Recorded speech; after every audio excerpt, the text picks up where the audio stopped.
할렐루야. 오늘 우리가 함께 나눌 말씀의 제목은 주님을 대망하라. 주님을 대망하라입니다. 여러분에게 신앙이 왜 필요합니까? 여러분에게 신앙이 왜 필요한가요? 왜 교회 다니십니까? 라고 물어보는 것도 조금 더 쉬운 질문이 될 수 있을까요? 어려운 시대를 사는 사람에게는 신앙이 굉장히 중요한 의미가 있습니다. 자신의 능력으로는 어찌 할 수 없는 힘든 상황 속에서 자신이 꿈꾸고 바라는 것들을 절대자에게 의지할 수밖에 없기 때문입니다. 그래서 사람들은 좀 먹고 살만하면은 더 이상 하나님을 찾지 않는가 봅니다. 그뿐 아닙니다. 세상이 발달하면서 사람들은요, 이제 인권에 대해서 눈을 뜨고 인권에 대해서 주장을 하기 시작했습니다. 반면에 옛날부터 함부로 할 수 없는 영역이라고 이렇게 생각했던 권위에 대해서는 반대의 입장을 노골적으로 드러냅니다. 이게 무슨 말이냐면요, 일반적인 삶을 사는 사람들이 누구나 만나는 권위가 있어요. 이게 이제 설명을 하자면 그렇습니다. 어떤 권위가 있을까? 집안 어른의 권위가 있습니다. 옛날에는 집안 어른이 안 돼! 그러면은 자기가 좋아하고 결혼하고 싶은 사람임에도 불구하고 못했어요. 꼭 하려면은 한 가지 방법이 있었죠. 야반도주. 네. 그리고 이제 선생님의 권위가 있습니다. 목사님의 권위가 있죠. 우리가 이제 일반적인 삶을 사는 사람들이 만날 수 있는 권위가 이런 그 권위라고 할 수 있을 겁니다. 근데 여러분, 집안 어른의 권위, 선생님의 권위, 목사님의 권위, 이게 지금 어떻게 되어 있습니까? 사실상 모두 무너져 있다고 할 수 있겠죠? 집안 어른에게 결혼할 사람을 데려갑니다. 근데 어른이 볼 때 아니다, 이 사람은 좀 아닌 것 같다 라고 말씀드리면 어떻게 해요? 우리나라 헌법에 만 20세가 되면 내가 내 의지로 다 결정할 수 있습니다. 그래서 나는 결혼하겠습니다. 뭐 그렇습니다. 그리고 이제 선생님의 권위는 어떻게 되어 있습니까? 선생님의 권위는 권위라는 말을 붙이면은 다 어떻게 해요? 웃어버리죠. 지금은 선생님에게 무슨 권위가 있어? 선생님은 우리 친구지. 친구 같은 선생님이 맞는 거지. 권위적인 어떤 걸 하려고 그러면 어떻게 말합니까? 꼰대라고 손가락질을 해버립니다. 그리고 전혀 먹어주지 않을 뿐만 아니라 그냥 아예 조롱을 해버립니다. 목사님의 권위는 어떻습니까, 여러분? 예예하지요. 앞에서는 예예하지만 그러나 잘 들어가요, 안 들어가요? 그 결과는 어떤 것인가? 여러분, 그 결과는요, 권위가 무너지면은 축이 무너지는 거예요. 축이 무너지면 어떻게 됩니까? 무너지는 겁니다. 혼란이라고 밖에는 말할 수 없습니다. 인권 때문에 질서, 순종, 절제라고 하는 그 인간 사회의 전통적인 가치들이 무너져 버린 지가 오래입니다. 덕분에 함께 사라져버린 것들이 있죠. 권위주의 타파라고 하면서 직접다고 말하지는 않지만은 권위주의를 집안의 어른의 또 선생님의 또 종교 지도자, 신앙 지도자들의 그 권위들이 무너지면서 함께 무너져 버린 것이 있습니다. 그게 뭐냐면요, 정부와 공권력의 권위가 땅에 떨어져 버린 거예요. 이것은 우리나라에서만 일어나는 일이 아닙니다. 서구 선진국에서 시작되어서 좀 먹고 산다라고 하는 나라들은요, 전부 그랬습니다. 지금으로부터 한 30여 년 전쯤 될 겁니다. 한 30여 년 전쯤. 그때에는 잡지나 이런 데에서 유럽의 아이들, 초등학생, 중학생 아이들이 분수대에 앉아서 담배를 이렇게 다 피고 있는 게 사진으로 나왔어요. 이 나라의 청소년들은 이렇게 산다. 이게 기사거리가 됐어요. 근데 지금은 어떻습니까, 여러분? 그런 거 기사거리 돼요, 안 돼요? 그런 기사, 이제 그렇게 기사가 나오려면요, 마약주문 되어야 되고 사람을 뭐 어떻게 하는 그런 어떤 장면쯤 되면 이제 기사거리가 되지, 담배 물고 있다고 해서 기사거리가 된다 그러면은 사람들 어떻게 하죠? 쳐다보지도 않습니다. 이게 무슨 기사거리야? 라고 말할 것입니다. 서구 선진국에서 시작된 것이 온 세상으로 다 퍼진 겁니다. 그러면 옛날부터 있던 권위가 있던 자리는 어떻게 되었을까요? 그냥 빈자리로 남아 있을까요? 인권이 강화되고 인간의 가치가 그만큼 더 소중하게 되었을까? 그래서 살기 좋아졌을까요? 각자 생각이 조금씩 다를 수는 있습니다. 여기에 대해서. 그러나 제 생각은요, 별로 그렇지 않다라는 것입니다. 권위주의 타파, 인권 존중이라는 이것은요, 어떻게 보면 당연한 겁니다. 그러나 이 당연한 주장으로 인해서 우리가 잃어버린 것들이 있다는 거예요. 그게 뭘까? 교회가 권위를 잃어버리면서 세상이 길을 잃어버렸다고 하면 그건 목사님이라서 그렇게 말하는 거죠 라고 치부해 버릴 수 있을까요? 자, 한번 따라합니다. 하나님의 소원은 우리가 예수 그리스도 안에서 하나님을 가장 소중한 왕으로 섬기며 따르는 성도가 되는 것이다. 시작. 하나님의 소원은 우리가 예수 그리스도 안에서 하나님을 가장 소중한 왕으로 섬기며 따르는 성도가 되는 것이다. 할렐루야. 언제나 어떤 순간에도 하나님만이 나의 왕이시며 여호와만이 나의 하나님이시며 그 왕이신 하나님께서 가장 먼저고 가장 소중하고 가장 중요합니다. 이 믿음으로 살아내시는 저와 여러분 되시기를 축복합니다. 네, 여러분, 하나님은 왕이라는 이 말은요, 사실은 충분히 알리는 표현이 아니라고 저는 생각합니다. 인간이 표현할 수 있는 가장 높은 존재이기에 왕이라고 표현할 뿐이지, 하나님은요, 왕들의 왕이시라는 사실을 기억하시길 바랍니다. 하나님 앞에서는 인간 왕은요, 그냥 한 사람의 인간일 뿐이지 참된 왕은 오직 한 분 하나님뿐이라는 사실을 믿으시길 바랍니다. 이사야서는요, 이스라엘이 70년간 바벨론이라고 하는 이방 나라에서 포로기를 거친 이유를 설명하는 내용이 앞에 나오고 있습니다. 그리고 이제 중반 이후에는요, 그 이후의 역사에 대해서 예언하는 내용들이 나오고 있죠. 이유는 잘 아시는 바와 같이 하나님을 배반하고 이방 나라와 우상을 섬긴 죄 때문입니다. 여기서 우리가 다시 한번 돌이켜봐야 할 것이 있어요. 하나님께서 이스라엘을 내버려 두셔서 이런 일이 벌어진 것이 아니라는 사실입니다. 하나님이 이스라엘을 방치해 두셨습니까? 내깔려 두셨습니까? 출애굽의 과정들과 가나안 정복의 역사 속에 하나님은 이스라엘 공동체 안에 아예 들어오셔서 임재하시면서 정중앙의 위치에서 하나님은 일을 하셨습니다. 그것이 비록 성막 안에 있는 지성소에 거하시는 하나님이었지만 모든 일들은요, 직접 사람들의 눈앞에서 인간 역사상 전무후무한 일들을 하나님이 직접 하셨습니다. 그리고 모세의 뒤를 이어 이스라엘을 이끌던 여호수아는요, 그의 유언을 통해서 여호와만 섬기는 이스라엘 백성이 되라고 신신당부를 합니다. 여호수아 24장 15절을 제가 읽어드리겠습니다. 잘 한번 보시기 바랍니다.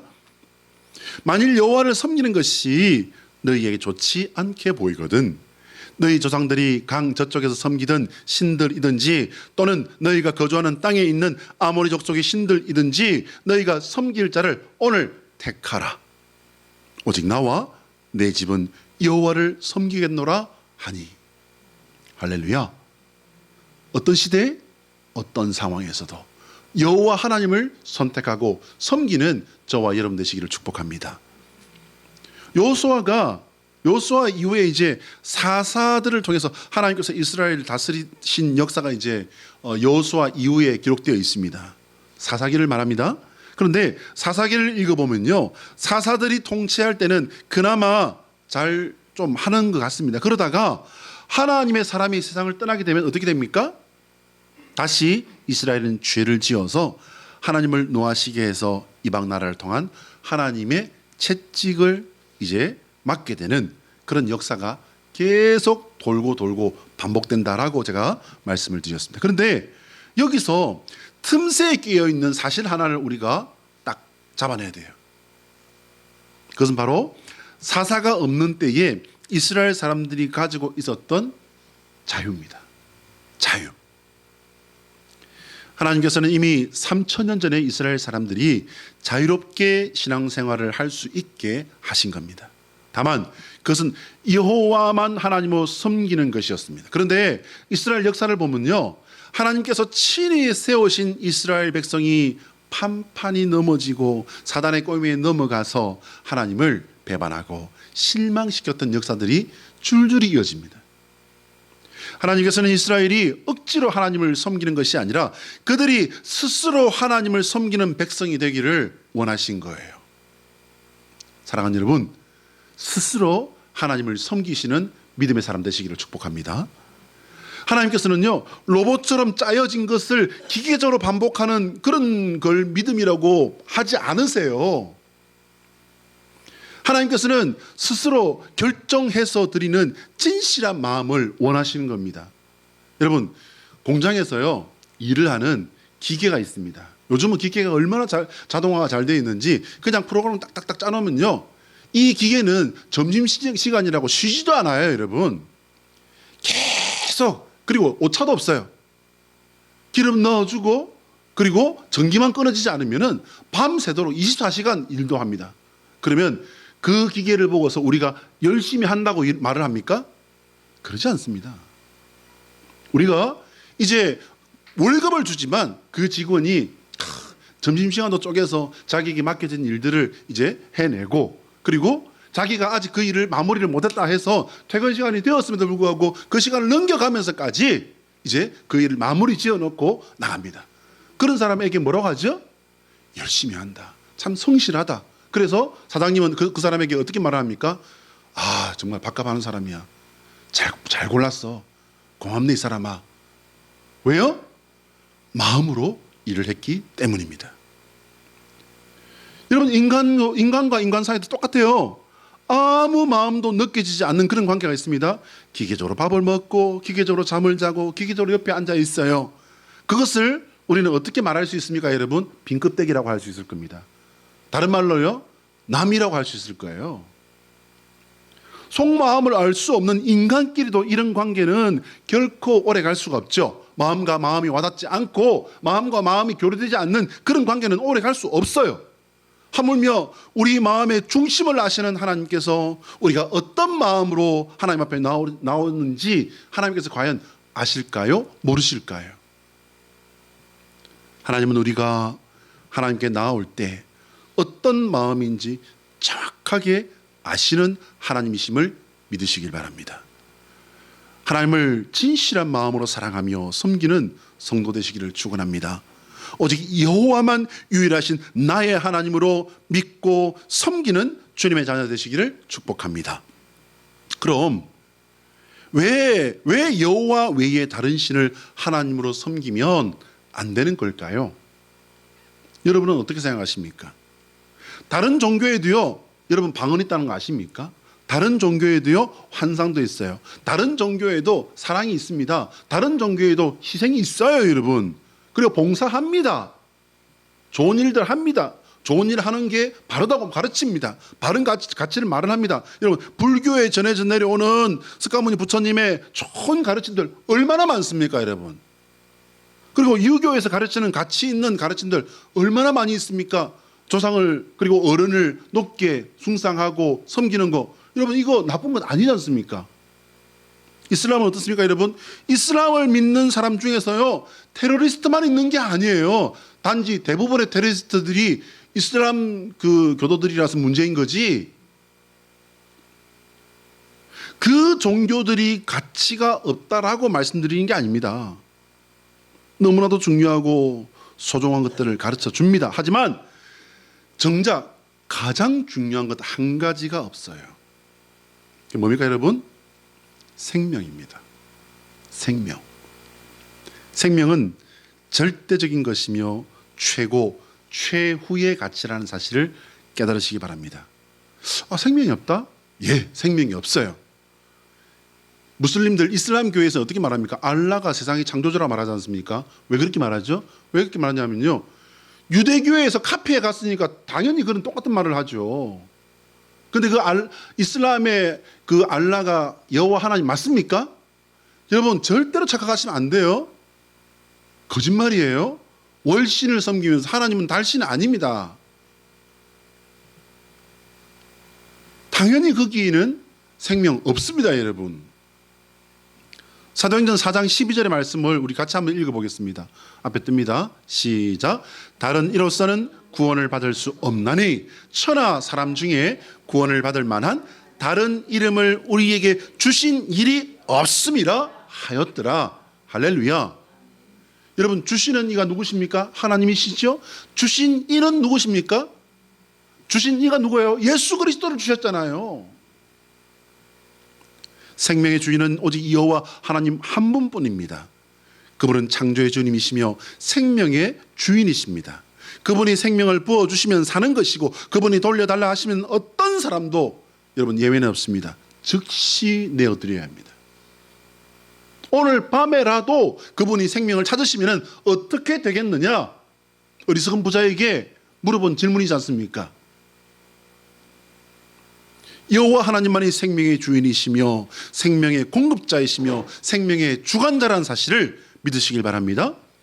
이스라엘은 여호와를 선택할 수 있는 자유를 자신들의 쾌락과 소원을 이루는 일을 위해서 우상을 선택하는 것으로 그 자유를 사용합니다. 그것은 자유를 가지고 망하는 길, 죽음의 길을 선택한 거예요. 자, 그러면 이제 이렇게 어리석은 선택을 하고 믿음 아닌 것을, 신 아닌 것을, 귀신을 신이라고 섬기는 이런 짓을 하는 이스라엘을 하나님께서는 어떻게 하셔야 되겠습니까? 그렇게 열심히 사랑해 주셨음에도 불구하고 이들이 하나님께 드리는 것은 배신과 실망이었잖아요. 너에게 자유를 주었고 그 자유로 너는 망하는 길, 죽음의 길을 선택했구나. 그래, 자유를 줬으니 네가 선택한 자유를 존중해야겠지. 그래, 그렇게 하거라. 그렇게 되면 인간은요, 세상은요, 진짜로 완전히 망해서 끝나버리는 거예요. 요즘 마약 캠페인 하면서 끝! 하지 않습니까? 끝! 마약하면 끝입니다, 여러분. 마찬가지예요. 마약은 치료받을 수라도 있지만 하나님을 버리고 엉뚱한 것, 귀신을, 사단 마귀를 신이라고 이렇게 섬기는 사람들은요, 다시 돌이킬 수 없는 진짜 사망에 빠져버리는 겁니다. 그렇게 되면 인간은, 세상은 완전히 망해버린다는 겁니다. 그러면 하나님은 어떻게 해야 되겠습니까? 회초리를 들고, 회초리로 안 된다면 더 큰 매라도 들어야 하지 않을까요? 죽으라고 때려주는 겁니까? 살려내기 위해 정신 차리라고 매를 드는 건 아닙니까? 제가 언젠가 말씀드렸죠. 저희 어머니가 참 한엄함하셨거든요. 왜? 아빠는 자리에 안 계시고 엄마 혼자서 아이들을 키워야 되니 얼마나 엄하셨겠어요. 굉장히 저희 어머니 엄했습니다. 제가 말씀을 드렸습니다.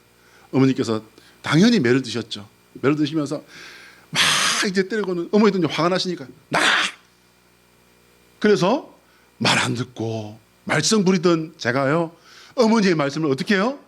들었죠. 나가라고 일어서서 주섬주섬 옷을 입고 나가려고 하니까 어머니께서 이제 어떻게 하셨겠습니까? 그래, 이제 말 듣는구나, 빨리 나가! 그랬겠습니까?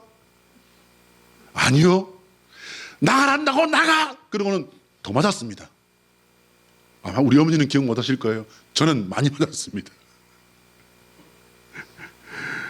그러면 그렇게 매를 드시는 게 죽으라고 때리는 거겠습니까? 아니면 정신 차리고 제대로 된 길 찾고 그리고 배우고 그 길로 돌아오라고 때리는 거겠습니까? 죽으라는 걸까요? 아니요. 살려내려고 매를 드시는 것 아닐까요?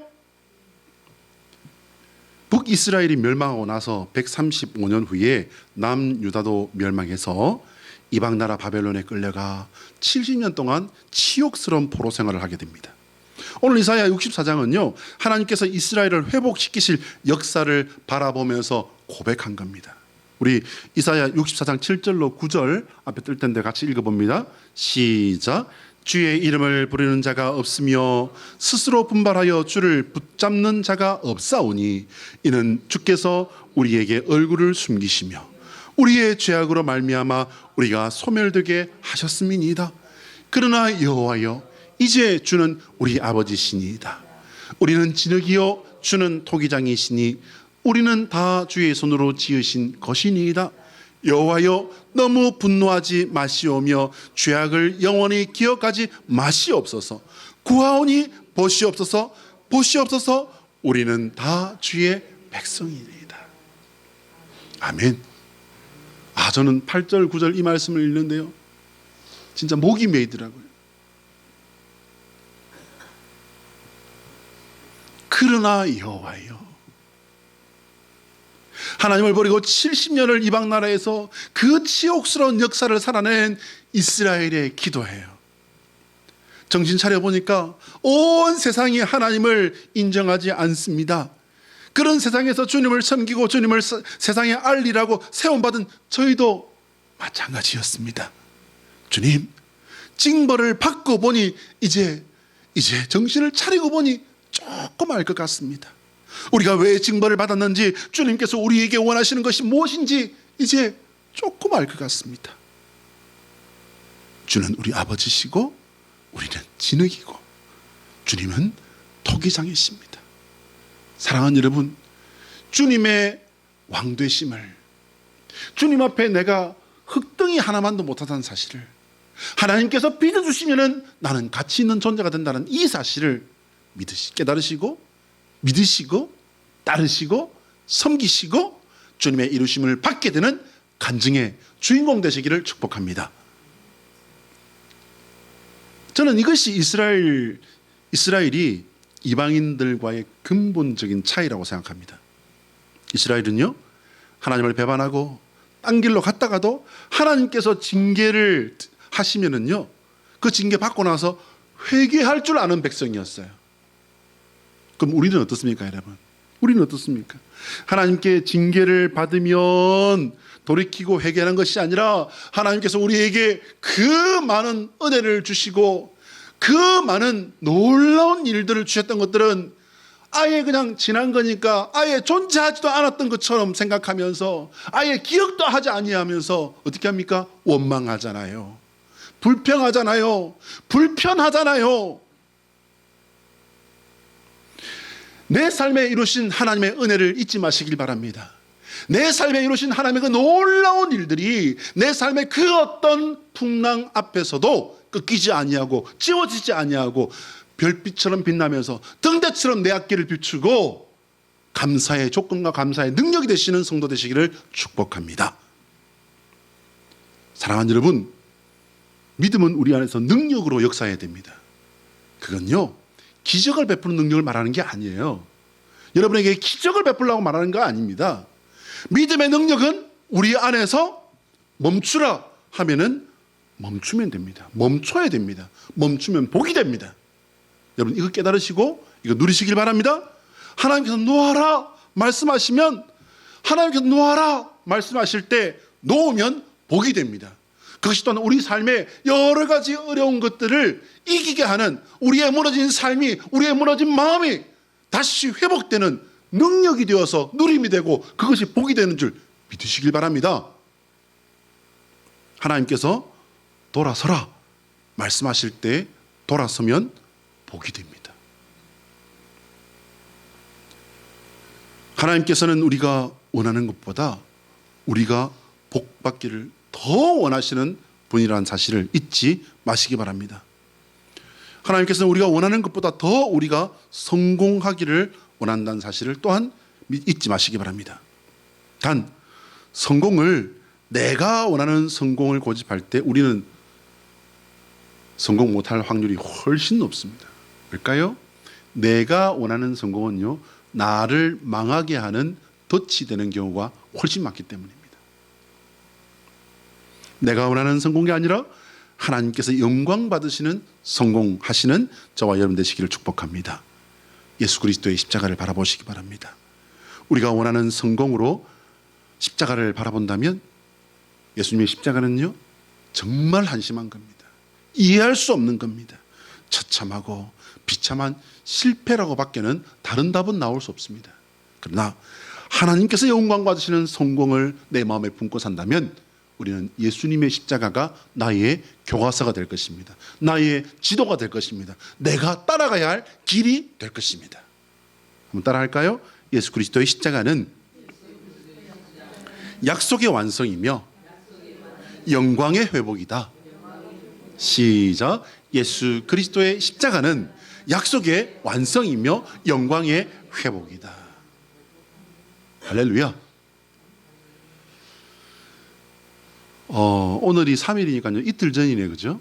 지난 1일에 서울 시내의 지하철 안에서 있었던 일이 기사로 이렇게 인터넷에 떠버렸습니다. 당연히 저 사진은요, 선명한 사진인데 아이들 얼굴이 혹시나 드러날까봐, 모습이 드러날까봐 저렇게 자막 처리처럼 이렇게 뽀얗게 한 거겠죠. 지금 여러분 저게 어디라고 보십니까? 지하철 아닙니다. 다 사람들이 이렇게 앉아 있습니다. 근데 저기에 지금 앉고 누워 있는 저 사람들은 누구냐면요, 여중 학생들이에요. 중학생들. 지하철 승객 중에 한 사람이요, 아이들 하는 행동이 너무 이렇게 불편해서 사진을 찍어서 SNS에 올린 거예요. 인터넷에 올린 겁니다.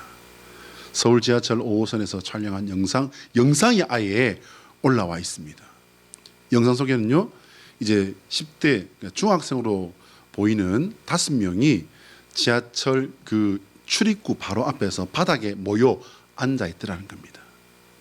이들은 주변에서 사람들은 어떻게 보는지는 전혀 신경 쓰지 않고 수다를 떨면서 화장을 고치고 머리를 만집니다. 그리고 이제 셀카를 찍고 자기들끼리 막 서로 찍어주고, 급기야 한 여학생은요, 이제 많이 피곤했는지 자리에 들어 누워버립니다. 이렇게 모습을 보면서 이제 이렇게 하면 안 됩니다, 다른 사람에게 불편을 주면 안 됩니다 라고 배운 사람들은 저렇게 저런 행동을 하면 안 되는데 라고 생각해서 그것을 사진을 찍어 올려서 이러지는 않아야 되는데요 라고 이렇게 올린 겁니다. 이거 우리가 이 아이들이 나쁜 아이들이 아니라 이 아이들이 이런 행동을 했을 때 이것은 우리 사회에 있는 우리의 아이들이 이런 생각을 하고 있는 게 아닐까요? 우리가 같이 생각해 봐야 되지 않을까요? 라고 해서 이 영상을 SNS에다가 올린 것 아니겠습니까? 여러분 어떻게 생각하십니까? 우리 잠언 29장 17절로 18절을 같이 한번 읽어볼까요? 시작. 내 자식을 징계하라. 그리하면 그가 너를 평안하게 하겠고 또 내 마음에 기쁨을 주리라. 묵시가 없으면 백성이 방자히 행하거니와 율법을 지키는 자는 복이 있느니라. 할렐루야. 여러분에게 신앙은 왜 필요합니까? 여러분 신앙은요, 교양이 아니에요. 그런데 신앙인들은요, 교양을 중요하게 생각합니다. 조금 더 정확하게 말을 하자면 교양을 중요하게 생각하는 것이 아니라 하나님을 욕먹이는 삶을 살아서는 안 된다라고 생각하는 겁니다. 조금 더 들어가 보자면요, 하나님께서 보고 계신다고 신앙인들은 믿기 때문에 마음에 품는 것이나 생각하는 것이나 말하는 것이나 행동하는 것을 하나님 앞이기 때문에 조심하는 거예요. 어떤 목적에 의해서 권위주의 타파를 외친 이들에 의해 사회는 지금 이런 모습이 되어버린 겁니다. 하지만 그 역시도 사람들이 하나님을 버리고 우상을 택하듯 사람들이 선택한 겁니다. 여러분, 이것은 우리의 선택입니다. 어느 누구도 원망할 수 없습니다. 내가 선택한 삶은요, 절대로 어느 누구도 원망할 수 없습니다.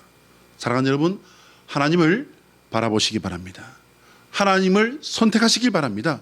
그것이 가장 좋은 선택입니다. 이 선택으로 승리하시는 저와 여러분 되시기를 예수 그리스도의 이름으로 축복합니다. 기도하겠습니다.